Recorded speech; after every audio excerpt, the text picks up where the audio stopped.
Mahaba po ba pasensya nyo? Oo naman. Pwes ako hindi. Tumabi ka dyan. Kanina ka pa naka-e-bike ka eh. Pagkuha ng lisensya. Nakalike ka na ba? Like mo na yan. Senior high school pa lang ako. Pinipilit na ako ng tatay ko kumuha ng lisensya. Jello, kuha ka na kaya ng lisensya? Next time na lang pa, tinatamad pa ako eh. Hanggang sa umabot yung punto na madami ng proseso ang pagkuha ng lisensya. Na akala mo, idadaan sa kung anong mga makina bago ma-release. Dati kasi, pupunta ka lang dala yung requirements mo sa LTO, kukuha at magbabayad ka ng student license. After 1 month, pwede ka na magkaroon ng non-pro license basta pumasa ka sa written at practical exam. Basic, di ba?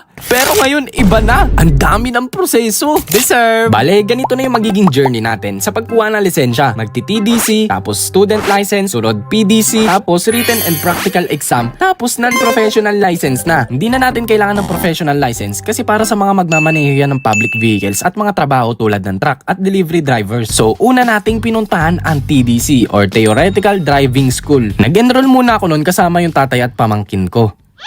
Magkano po enrollment para sa TDC? Sir, 1,000 na lang po ang TDC natin. Pero mamili po kayo ng mga available na schedules kung available din kayo sa date. Ay, taken na po ako. Sorry ate. Nagyayaya po kayo ng available na date ka ako ng seminar. Diniscuss namin doon kung kailan at ilang araw ang seminar. Tapos pinag-register na ako sa LTMS. Portal siya online ng LTO na gagamitin natin sa mga susunod. Fast forward tayo sa araw ng TDC. Bale may instructor doon kung saan dinidiscuss niya yung mga rules sa daan, mga batas, mga signs at iba pa. Okay students, ano yung gagawin nyo kapag may dumaang emergency vehicle? Humarang sa daan at huwag paunahin. Ay, sa kabila po yung seminar ng e-bike. Hala, grabe naman po kayo sa mga e-bike drivers. Wala naman silang ginagawang tama Ay, mali pala. O baka mag-comment na sila. Di naman namin nila lahat kasi may mga matinong e-bike drivers, okay? Upo ka na lang din dito para ma-seminar ka. After ng discussion, pinag-exam kami. Pakitago na lang ng mga phones kasi may CCTV tayo. Pwede naman mag-open notes basta sarado yung mata. Sa unang araw madali at onti lang yung exam. Nga pala, logical yung ibang questions doon kaya wag nyo madaliin. Kapag pula yung traffic light, anong gagawin kapag nalimutan mo yung sinaing sa bahay? Boss, alam mo sagot sa number 3? Pass it and double it to the next person. Sir, bawal po makipag-usap habang nag-e-exam. Ay, tinatanong ko lang ano favorite fruit niya. Bale, short exam lang yon and after ng day 1, babalik kayo sa next schedule nyo for day 2. Di-discuss lang doon yung mga mas malalalim na mga batas at kung paano na din magmaneho at ibang parts ng sasakyan. Bale, ma'am at sir, may short exam tayo mamaya. Then proceed tayo sa next discussion. Then may final exam tayo mamaya. 120 items yun, kaya kailangan nyo ipasa. Pag bumagsak ka kasi doon, ibig sabihin papagalitan ka ng nanay mo. De, joke lang. Pero papagalitan ka talaga kasi mahahasil ka bumalik at magbayad para mag-retake ng final exam. At dahil malupit ako, manghula, nakapasa naman agad ako at pinigay na din agad yung certificate. Naalala ko, bumili pa ako ng santol bago umuwi para ma-rewardan ko sarili ko. Favorite ko kasi to Sabi na santol favorite mo After ng ilang araw, mag-a-apply na ako for student license. Finally, makakadrive na ako sa highway. Pero bago tayo mag-apply, may i-introduce akong latest game, ang Ragnarok Origin. Isa tong online RPG game na mas pinaangas ang graphics at may nakakahook na adventure. Sino gusto ng adventure? Wala ka pang lisensya, di ba? Sa Ragnarok Origin, marami kang may explore tulad ng malulupit na labanan, mag-unlock ng items and quests, mga iba't ibang classes and builds. At alam niyo yung the best? Recently lang, may update sila na pwede ka na makipag-interact sa mga pusa. Saktong-sakto to sa mga cat lovers. Cute-cute naman yan!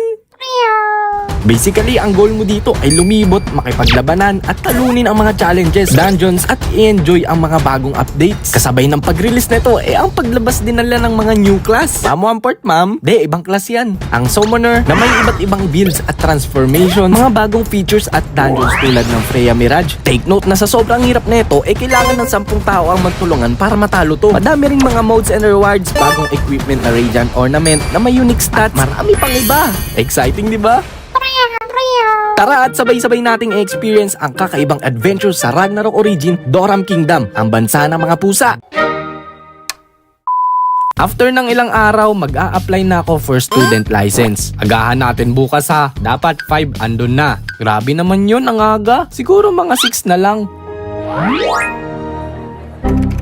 Ayan, 6 pa more. Sabi sa'yo, agahan natin. Ang dami ng tao. 6 a.m. pa lang ng umaga, sobrang dami ng tao at mahaba ng pila. Pinakuha muna ako ng medical ni Papa kasi isa yun sa requirements para sa student license. Okay, pakibasa. Ang pogi ni Jello. Ay nako, malabo na mata mo. Sa medical, basta sabihin mo lang para sa lisensya po. Tapos, dalawa yung ibibigay na medical form. Umurangkada naman tayo papuntang PDC or Practical Driving Course. Bale, ito na yung magkakaroon ka ng instructor. Mahaba po ba pasensya nyo? Oo naman. Pwes ako hindi. Tumabi ka dyan. Kanina ka pa naka-e-bike ka eh. De, joke lang. Pero tatanungin ka talaga ng instructor na, May background po ba kayo sa pagmamaneho? pag sinabi mong wala po, hahabaan nila yung pasensya nila or di kaya papapalitan nila yung instructor ng mahaba yung pasensya. Amazing! Bale may oras kang dapat ma-reach. Sa pagkakatanda ko, 4 hours every session yun. Tapos 2 session, bale 8 hours lahat. Depende naman sa instructor kung saan kayo pupunta at ano ang papagawa. Pero most of the time, ipapapark nila kayo.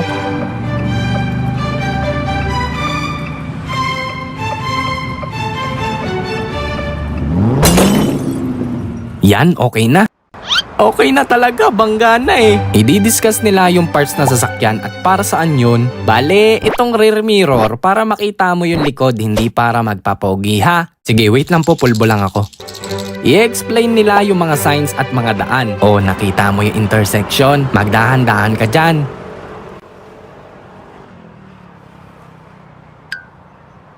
O, lagpas na tayo ng intersection, ba't ang bagal mo pa rin? Di tayo mabagal. Wala na tayong gas.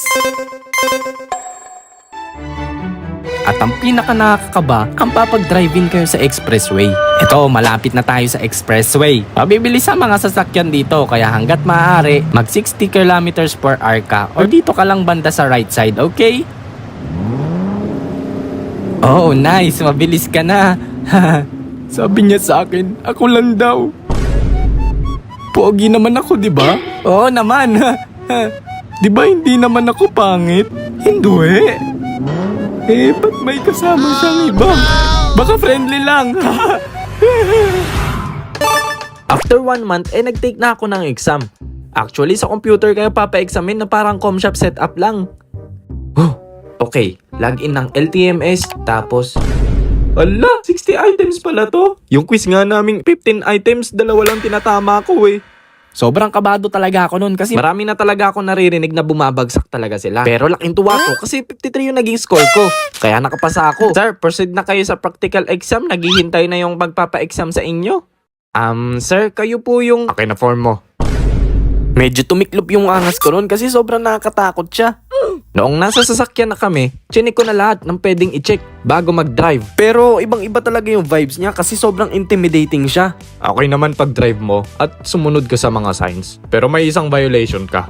Hala, sabi na dapat nag-toothbrush muna ako eh. Hindi yun. Ay, alin po? Ikaw lang ang naka-seatbelt at ako hindi. Pag inuli ka, sinong titikitan sa atin? Ay, pasensya na po. Tapos may onting tinanong lang siya, last question. At pagkasagot ko, Congrats sir, ito na yung lisensya nyo. papel pa rin yung lisensya?